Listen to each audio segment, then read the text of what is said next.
spoke briefly to Satchalila, had an email correspondence briefly with Satchalila about this talk, and my sense was you're covering a number of topics over last session and the next session, and there seemed to be a kind of segue where the season of talks on action gradually sort of was transitioning or being replaced by talks on mindfulness. Is that right, Satchalila?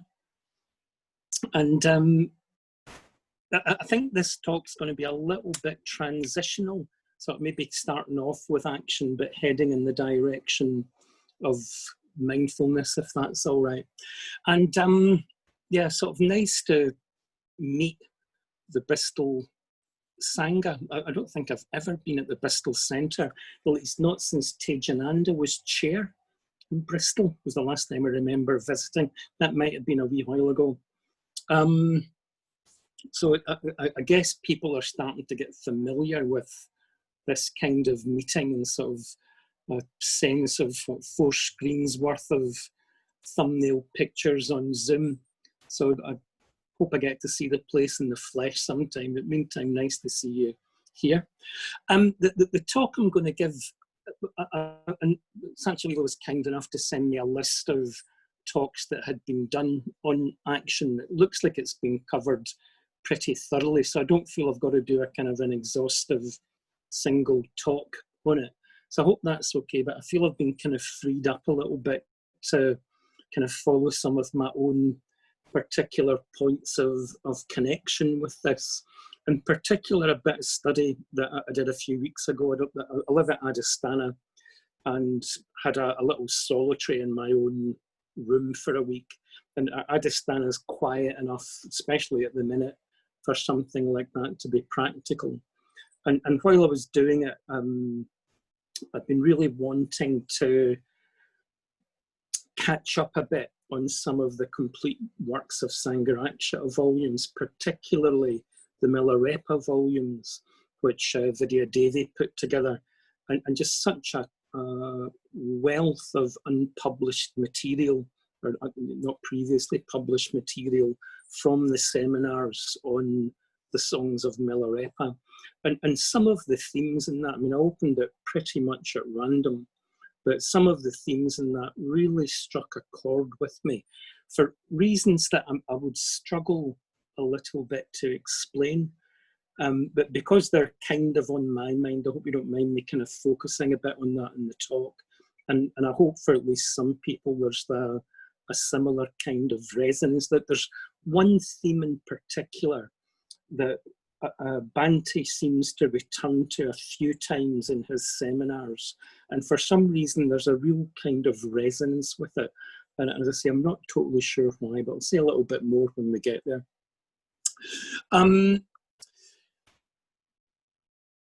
So we're in lockdown.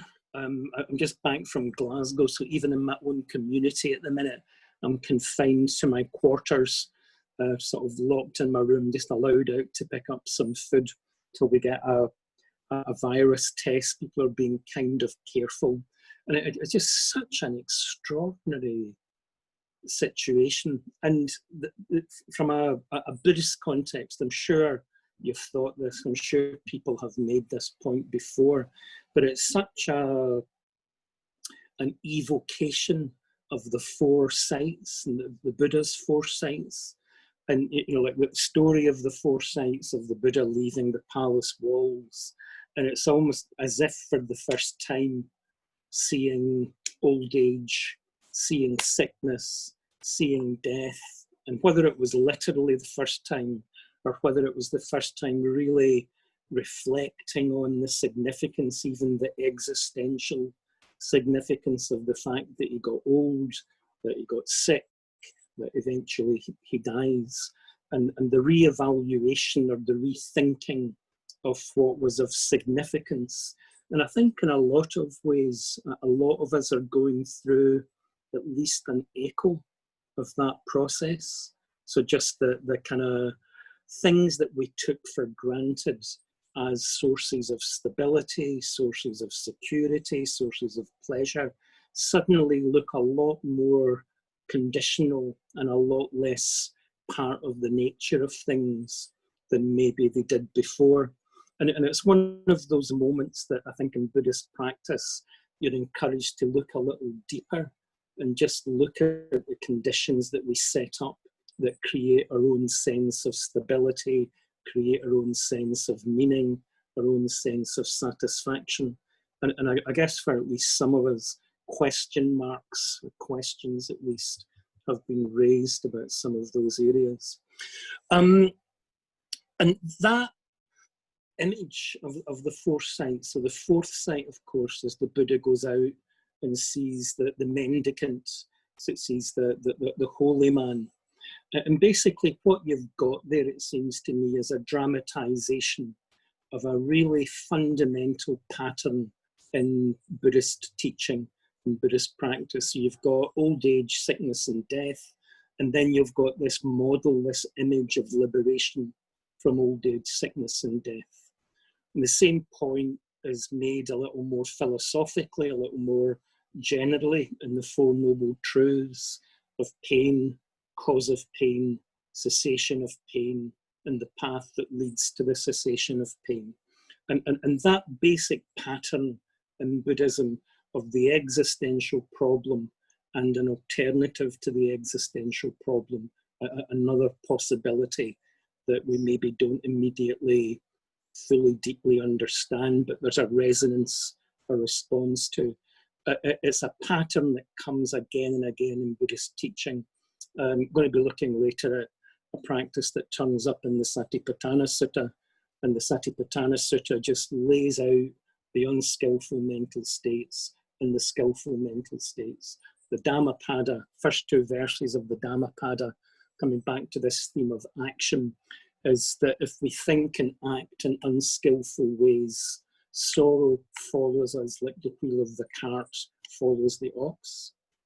One alternative. If we think and act in skillful ways, happiness follows us as close as our own shadow. And the classical treatment of action in Buddhist teaching, of course, is in the Eightfold Path. The Eightfold Path talks about, Bhante makes a real point in this in his commentary, that the word that's being translated as right action or perfect action is samyak karmanta. And samyak, Bhante goes to a lot of trouble to emphasize, doesn't just mean right, it means something like whole or integrated or complete or perfect. That it's the sense of an action that involves our whole being, and an action that fully expresses in a way what's possible in our experience. And the traditional treatment of right action is in terms of sila, in terms of ethics, often in terms of 5 or 10 precepts. But in his commentary on it, Bhante raises a sort of more fundamental question. And he's saying, you know, he's given the talk in the 60s or the early 70s. But I think what he was saying then is still true, that we're in a period in this culture where the consensus on ethical standards or objective ethical standards has broken down. You know, it's no longer a uniform Judeo-Christian culture. There's a real turmoil, a real questioning going on around what makes something ethical. So Bhante raises the question on a more fundamental level even than the precepts of what makes an action right and what makes an action wrong. How do you make that decision? How do you decide? I'm not going to say much more about Bhante's commentary on the Eightfold Path, but I was remembering, if you don't mind me quoting again, another teaching of Bhante's, his commentary on the Karaniya Metta Sutta. And the Karaniya Metta Sutta starts off talking about this is what has to be done by someone who seeks the good, or someone who seeks what's skillful. And Bhante's commentary on that's always really stuck with me, that the word that gets translated in the Karaniya Metta Sutta as good is a word atta, A-T-T-H-A. And Bhante said in the Buddha's early teaching, more abstract ideas weren't used so much. So ideas like nirvana, ideas like bodhi, ideas like anatta tend to come in a later stage in the Buddha's teaching. And to begin with, when the Buddha was talking about the direction of practice, or the goal of practice, he tended to use this term atta. But Bhante's comment on that is that what's good isn't something abstract. It's not some culturally imposed idea of what we ought to do, what we should do, which, you know, for those of us who've grown up in Judeo-Christian trainings, maybe, you know, like the whole framework of commandments. And what's good, Bhante argues, is what you most deeply feel to be good, what survives in our own experience, tested in our own action, what survives the test of felt to be good, and something that supports our own growth and our own flourishing. So in a sense, sort of good isn't something external to us. But in the seminar says that atta conveys a sense of something to which we're trying to find our way. In some sense, it's an aim, it's a goal, and it's also your good. And one of the things a comment Bhante makes about that is it manages to be evocative without being too specific. It's not a very abstract, precise idea of what it is that you're moving towards. It's more evocative than that. And I think there's good practical purpose in not trying to nail down too early what it is that we think we're moving towards in our lives, in our practice. And I came across a quote from an American psychologist called James Hillman. And Hillman talking about what has meaning for us. And Hillman says that purpose doesn't usually appear in our own lives as a clearly framed goal. That it's more like a troubling, unclear urge, coupled with a sense of indubitable importance. A sense of purpose in our lives comes with a force, but what it is and how to get there remains unclear. Now, thinking back to your first connection with the Dharma, thinking back to what brought you to Buddhist practice, I don't know how well formulated it was, but reading Hillman there, that this idea of something that was a troubling, unclear urge with a sense of indubitable importance pretty much gets it for me when I turned up at a Buddhist centre. I knew it was significant. I was just, you know, like remembering back to my first experience of a Buddhist centre in Glasgow in the 70s. And in those days, none of this 1 hour Zoom meeting stuff. Like we did a 40-minute meditation, an hour and a half tape lecture from Bhante, and then a 7-fold puja after the tea break. So it was the full deal. And I couldn't concentrate on the meditation. I didn't understand the lecture, and I hated the puja. And I left that evening with this conviction, this is it. This is what I've been looking for. And I still couldn't tell you why. So anyway, I'm not trying to impose my experience on you, but that idea of you know something matters, but you can't necessarily articulate what about it, why, but there's this resonance of the importance of something. So I want to come back to one of the things that starts to give the urge a bit of focus in the commentary on these Milarepa songs that I was talking about earlier. Bhante says that we don't always generate a clarity about what we're moving towards ourselves. We don't generate ourselves a clarity about what we're moving towards. Sometimes it's something that we encounter in our experience that gives it a shape and that gives it a focus. In the 4 sights, you've got that image. So the Buddha's troubled by the old age, troubled by the sickness, troubled by the death, and then sees the mendicant, and there's something about that that's catalytic. And out of that comes the going forth. The Buddha sets off on his own journey. But there's something about seeing that the holy man that gives a shape to that urge.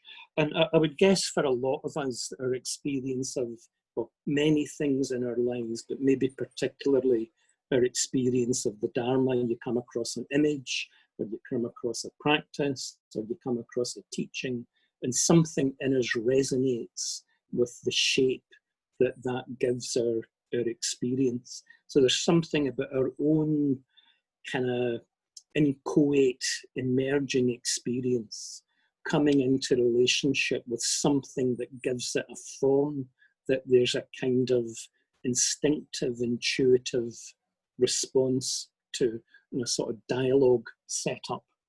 So the Milarepa story that struck me on my retreat.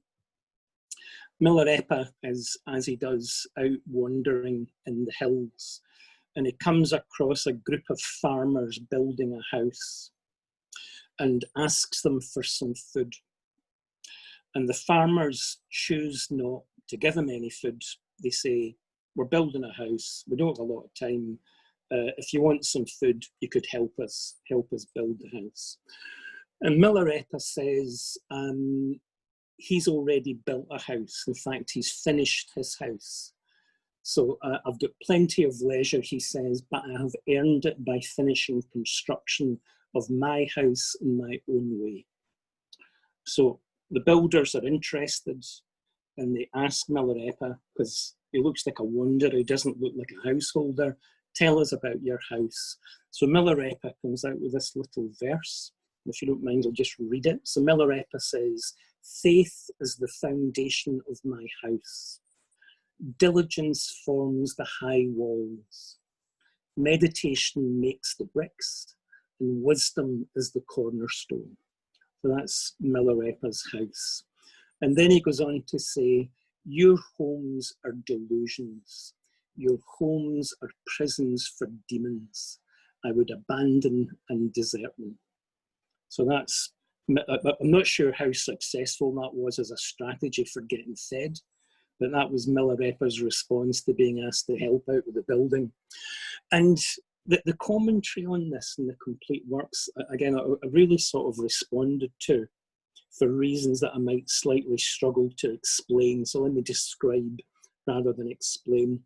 But Bhante in the commentary says that Milarepa has had plenty of experience of building. He could do it if he wanted to, the guy who built the towers. But the main point that Bhante made that struck me so strongly is that there's a symbolism to what Milarepa's saying, and there's an obvious symbolism that the builders are building concrete houses. Milarepa responds metaphorically. But what Bhante says about that is that all of us are trying to act out of a sense of need, out of a sense of meaning, and we're trying to act in a way that gives our experience shape. What he says is that we're trying to work out in the experience and events of our life a pattern. And then he goes on to say, this is the bit that intrigues me most. He says, if you study your own life, you can often see not just a pattern, but the unfolding of a certain meaning. Our lives don't represent just a series of chances. One can quite meaningfully speak in terms of our lives working out a pattern of some kind. And he goes on to say that if you write your biography, as Bhante did, or maybe more familiar for some of us, if you tell your life story, quite often you start to see patterns emerging in your life story that you weren't aware of as you were sort of living through it. We had some community days here recently, and a couple of stories that people told, you could really see a repeating pattern that ended up more and more fully expressing what was of importance and significance to them. So if you don't mind, a couple of kind of incidental examples. But one of the guys in community was saying that one of the things that was most deeply important for him was community, and that in a lot of his life he had been trying to create experiences of relationship, experiences of collaboration, experiences of community. He had been through various communities, kind of various intentional communities. He'd been involved in agricultural projects, but all of it was trying to create a set of relationships that expressed meaning.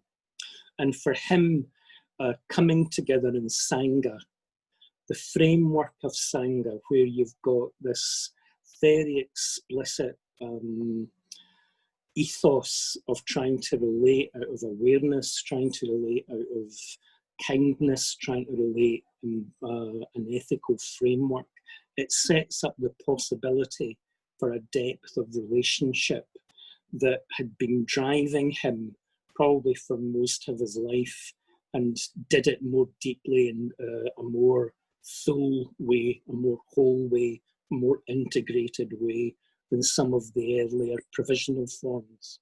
One of the women in the community was talking about a sense for her of coming into connection with something bigger than her, and talked about, a little bit to her own surprise, I think, but realizing a lot of her early relationships had been a sense of coming into connection with something bigger than her own experience, and that creating all the complications that you would expect. And then gradually, Dharma practice, now working in a retreat centre, making the Dharma available and serving something that she really tangibly feels is bigger than she is. And again, you got this sense of a driver that was pushing a lot of our action, a lot of our behaviour, getting more and more clearly, more and more fully worked out as her life went on. And one of the points that Bhante makes about action, or makes about this drive, is that you only discover through acting whether or not the choices that we're making, whether or not the structures that we're setting up really express and effectively express what's most deeply important to us. And it's a little bit random. Sometimes it is, and sometimes it doesn't. There's a little line in a practice called the bodhicitta practice that some of you might know, but really poignant, evocative line that says, all beings wish to be happy, or all beings like us wish to be happy, but all beings like us act in ways that cause us pain. And then the last line is, what a pity. We want to be happy, we act in ways that cause pain, what a pity. And in the practice, that little moment of realizing that tragedy as a moment of empathy and a moment of liberation from our own narrow self-preoccupation. All beings like us want to be happy, do things that cause them pain, what a pity.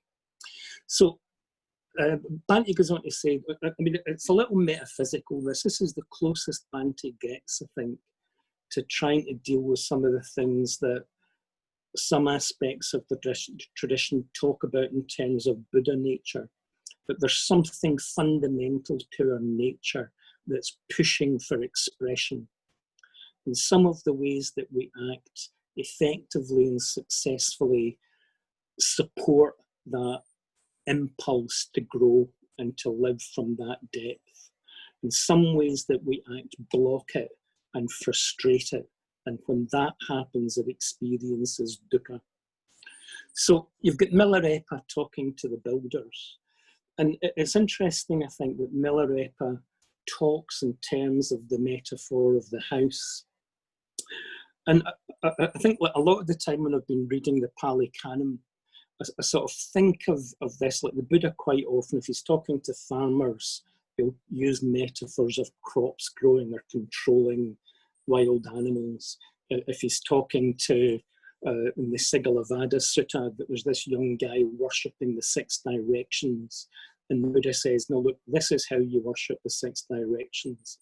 And I've always thought of it as a bit of a literary device, that you know, you're deliberately kind of using the framework and the language that the person's using. But thinking about this, actually, I think Milarepa's doing something more significant than that. And I think he's meeting the builders at the level of what's most deeply significant for them. They're building a house, they're trying to create something that's secure, something that they can live in.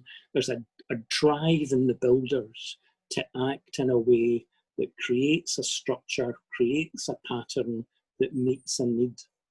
And what Milarepa's trying to do is to point more deeply to what the drive is that is being expressed in the builder's choice to build a house. So it's not just a nice segue into Dharma teaching. I think it's actually trying to speak to what matters to the builders.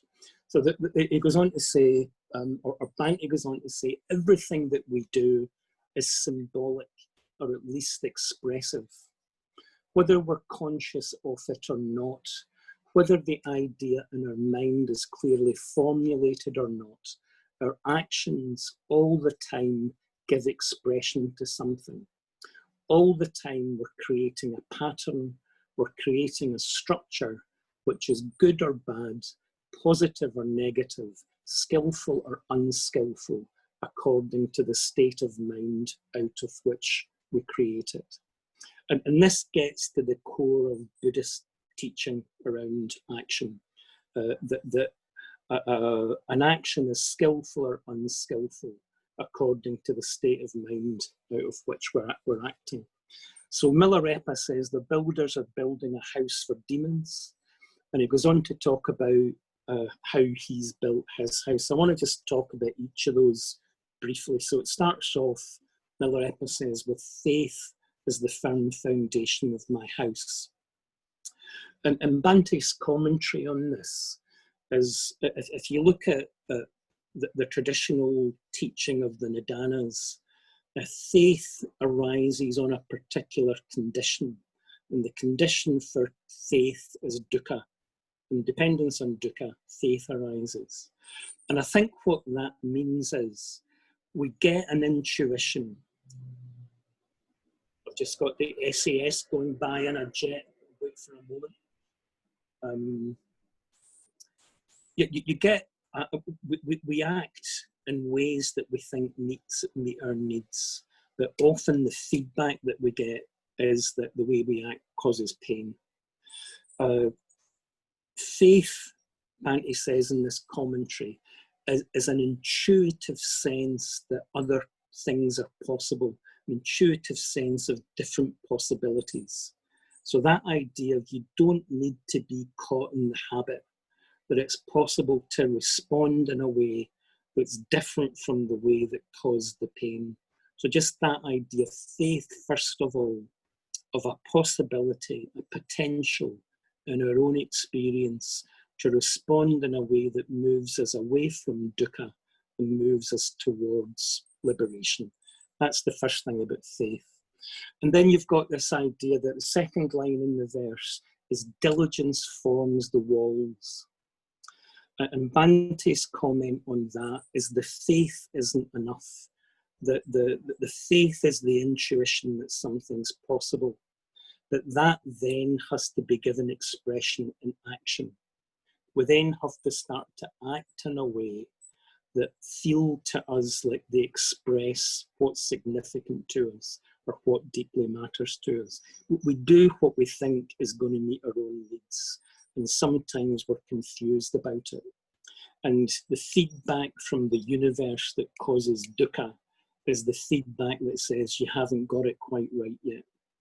So in a sense, the teachings are trying to point to the conditions that move us away from dukkha. One of the points that Bhante makes in this commentary, one of the points that came out in these life stories about building community, serving something bigger, is that in each of our lives, that the shape that our own practice is going to take, the things that are most deeply important to us, are going to be deeply individual, not to say idiosyncratic. The shape that your practice takes and the shape that my practice takes are going to have a definite different flavour or texture about them. But one of the things that Buddhist practice says is that there are elements that are shared. There are certain conditions that are basically universal, and conditions that allow a deeper and deeper flourishing of our own deep nature. And some of those elements are the kind of classical core element is that if you act out of confusion, it's going to be painful. If you misunderstand your own psychology, if you misunderstand the world around us, the people around us, and we act out of that confusion, we'll act in ways that cause pain. If we, the classical teaching again, if we act out of craving, it sets up a polarization with our experience. It draws a boundary around us and other, and it creates an experience that's painful. If you act out of aversion, reliably, it creates an experience that's painful. And Buddhism doesn't make a metaphysical argument for that. It basically says, check your experience and check if that's true or not. And then it says, if you act out of deepening awareness, even if you set up a momentum towards deepening awareness, the feedback that you get from the world, the feedback that you get from your own psyche is that it moves you towards liberation. If you act out of kindness, if you act out of connection, if you act out of empathy, all of those start to soften that prison that we create for ourselves. And again, Buddhism can make the metaphysical case for that, but the primary thing that it says is check your experience and check if that's true. If you think and act in an unskillful way, pain follows. If you think and act in a skillful way, happiness follows. And then the crucial point about practice is that you've got a choice. That every moment of experience we can respond out of awareness or we can respond out of confusion. And it's not a kind of, again, an external ethical demand.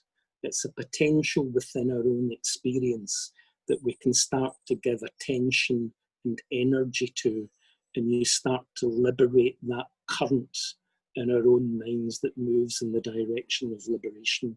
So that moves us on to the next line of Milarepa's verse, which is meditation makes the huge bricks. And meditation, I think, in this sense, it's been used in the widest sense. It has been used in the sense of training ourselves to notice when our minds are tending towards confusion, aversion, craving. Notice, what does that feel like? Notice what it's like when your mind moves towards awareness and stillness, connection with yourself, connection with others. What does that feel like?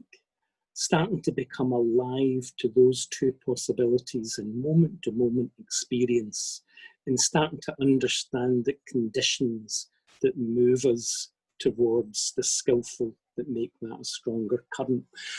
And I wanted, if you don't mind, just to finish with talking a bit about my own practice right now. So on my retreat, it was just an obsessive thread in my own meditation. And I'd be sitting down, the kind of, probably my default practice is mindfulness of breathing. And I'd be doing mindfulness of breathing. And what would happen is that the habits of my mind would kick in. You know, like as you get in meditation since you've started, your mind gets distracted, or you get preoccupied, or there's something I'm anxious about. And I could feel the awareness close down. And then I would realise I had the possibility of allowing all that to arise, but not get caught in it. And every time I didn't get caught in it, it was this sense of almost just relaxation, of relaxing and letting go back into an awareness that was present to all these, kind of arising mental events. It was available to them, but it wasn't caught in them. And it was just watching this pull between being caught in the habit, catching myself caught in the habit, and that moment of catching it, just relaxing back into openness. And it was almost like it's embarrassing to sort of say it almost, but it was so simple, just to realise that the awareness was there, that you didn't have to get caught in it. You could see the arising, you could see the passing, you could respond to it. Alio in his book about Anapanasati, about mindfulness of breathing, so it says it uses the metaphor of the mother watching over the only child. You can watch the mind doing this, but you don't need to get caught up in the games. So you can just respond with awareness, you can respond with kindness. And that choice to notice and to relax back into the awareness is almost the fundamental tool, or the fundamental task that mindfulness lets us do. So sort of moving from action into mindfulness, and just to start to notice when this unfolding, spontaneously unfolding shape that the stream of our experience takes. Notice when it starts to get disturbed. And whenever it starts to get disturbed, it's a cue to let go and to step back into that open awareness. One of the mind training verses is, whenever disturbing emotions arise, may I firmly face them, recognizing they will cause myself and others pain. And just that little cue, that the disturbance itself is a prompt to notice that you're caught and to remember that you've got another choice, that awareness is always there as a possibility and experience. And that moment of relaxing, that moment of letting go, lets us step back into it. And again, the whole shape of Buddhist practice is this idea that it's not random, that letting go. It's a training. It's starting to learn what those choices feel like, and starting to put a bit more momentum into that current of awareness becoming more and more our natural response to our experience. And that choice to, you don't go straight to an awake, enlightened state of mind. You just notice the emergent possibility of awareness, and you choose to feed attention and energy into it. And what you attend to, as the Buddha says in the Majjhima Nikaya, what you tend to becomes stronger. So basically, action shading into mindfulness is starting to notice those possibilities in experience. I'm repeating myself now, but just starting to choose the current that moves us away from dukkha and into liberation. I spoke to the team earlier, and they said you quite often do a meditation a little later after the groups. But if people have got the stamina for it, what I'd like to do is just take 5 or 10 minutes and just try and kind of tune in to that sort of emergent set of experiences that support that quality of liberation. So can I just ask for consent for that? If people got enough time or enough energy to spend 5 or 10 minutes, right? Only person I can see on everybody on the first screen's got thumbs up. So I've got no idea what those of you on the second and third screen feel, but I'm going to go with the first screen if that's all right. So let's just take a minute I'm just going to go through the kind of basic shape of mindfulness of breathing. But the way you always do it, connect back to the breath, just connecting back to how your body feels right now.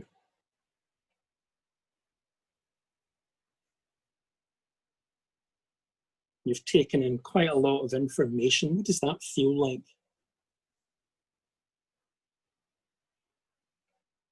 You might be a little excited. You might be glad it's finally stopped. Just noticing what's going on.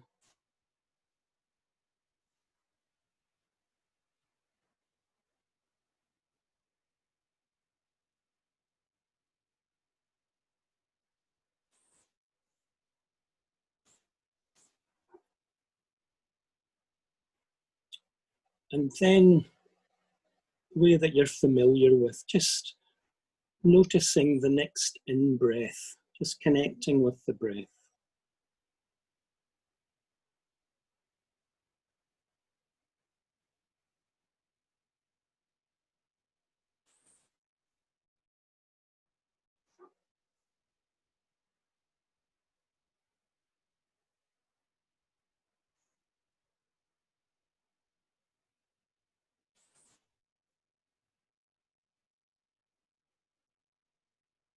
And just to ground us a little bit, not just thinking about the breath, but what does the breath feel like as an experience in our body?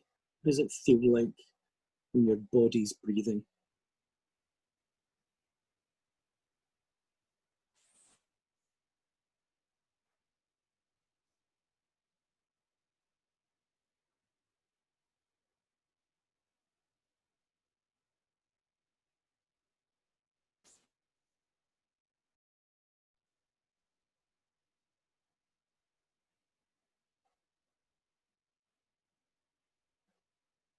If it's helpful, you might want to just take one deep breath and just let the body sort of relax and let go a little bit as you breathe out.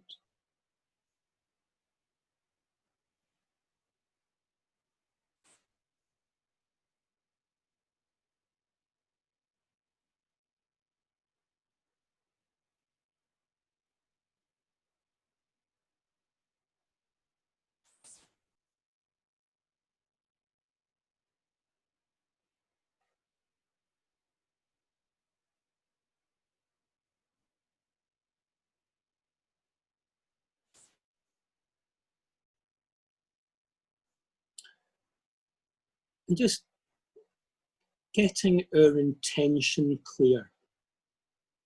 So just thinking for the next 5 minutes or so, next 10 minutes, we're just going to attend to our experience, just making that a bit conscious, giving that some energy, some engagement.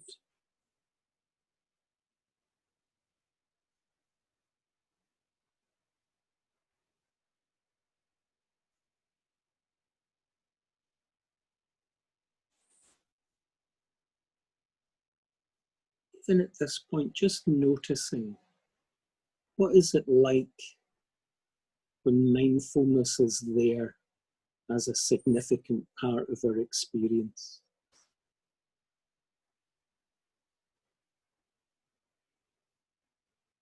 What does mindfulness feel like? What's the experience of mindfulness like?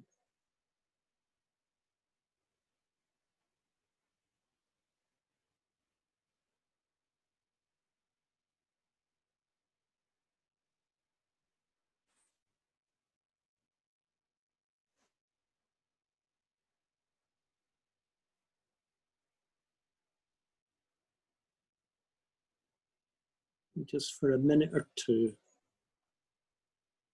noticing the quality of the breath.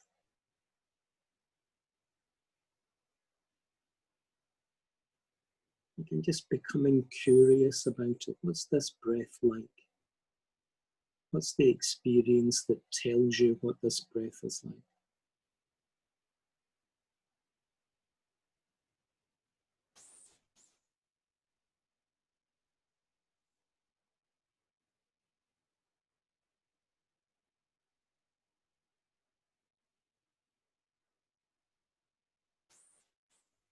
A long breath? Is it a short breath? Is it deep? Is it shallow? What's it like?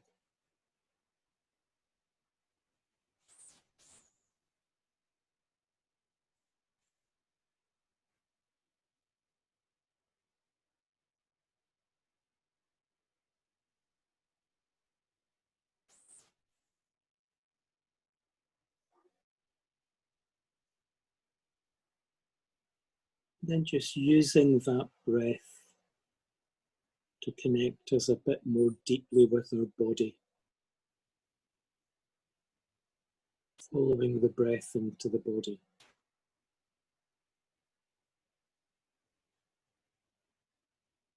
What does it feel like in our chest, in our belly, in our back?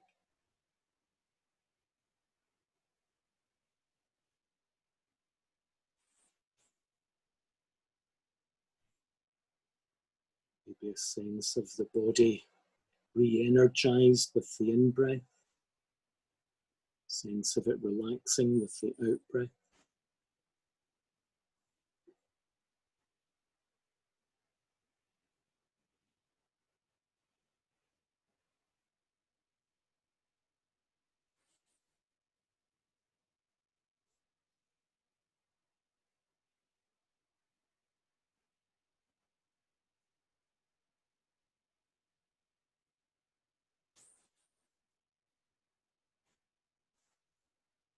Anywhere that feels tight, anywhere that feels tense, it's that sense of with each out-breath, allowing it to relax, allowing the tension to let go.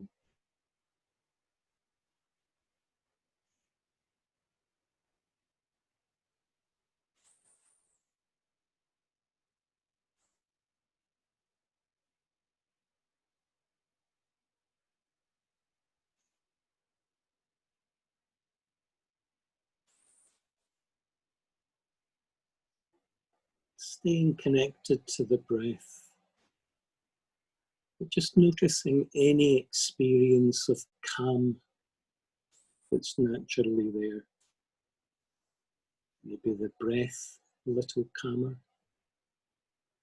maybe the mind a little more settled, body a bit softer. Not trying to make anything happen, but just attending to noticing what naturally emerges out of these conditions that we've set up.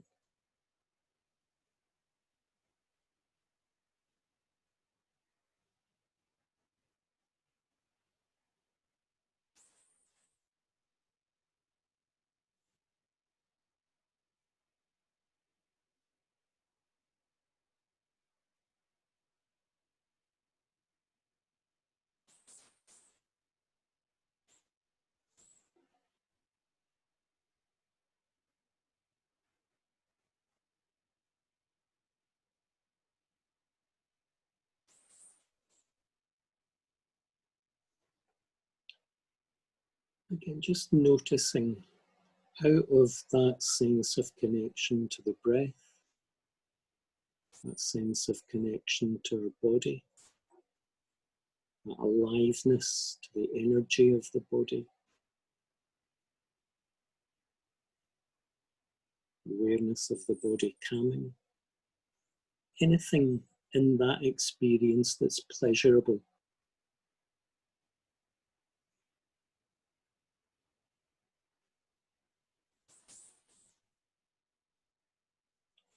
I think the Buddhist proposition is that there's something pleasurable just about the sense of connection to ourselves,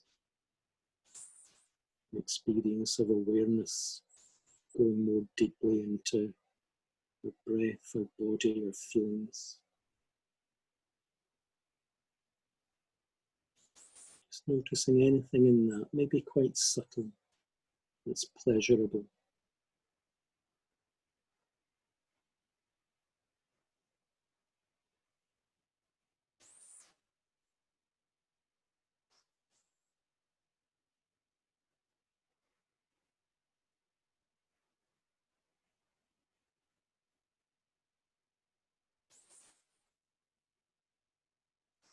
If not, just connecting back to whatever experience is there.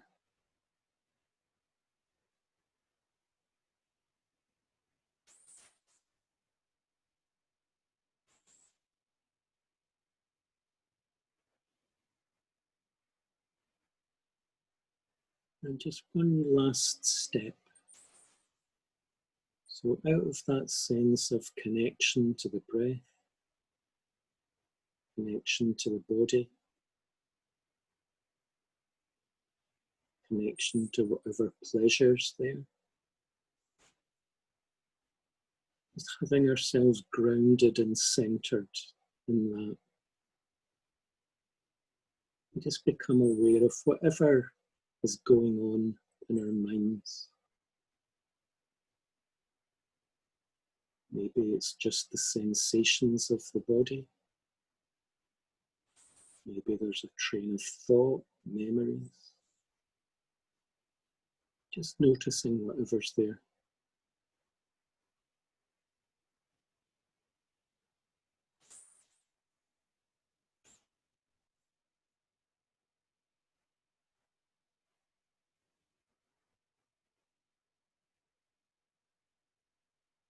Not trying to stop anything happening, but recognizing that you don't need to be caught in it either. Just staying grounded in the breath, grounded in the body, grounded in that sense of calm.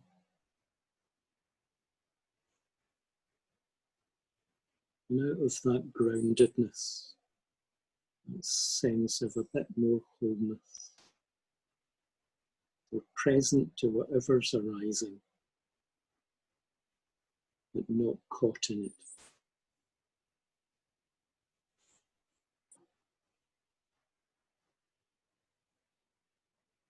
Just looking for a flavour of awareness, flavour of availability, flavour of kindness towards anything that's arising.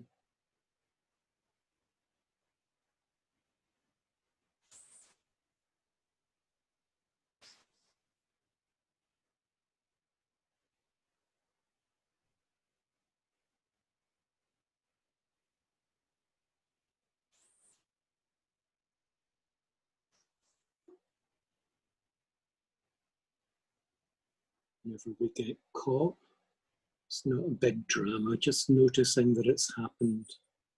And just sense of letting go, just relaxing back into the awareness and into the connection.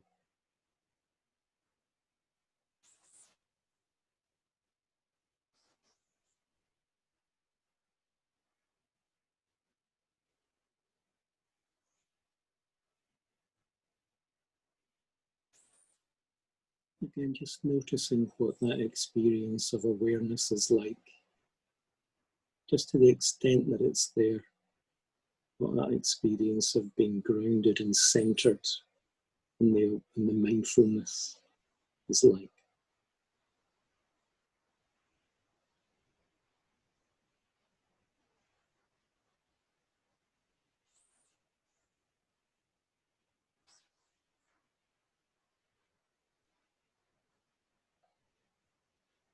And just gradually back to the breath, back to the body, back to the Zoom screen.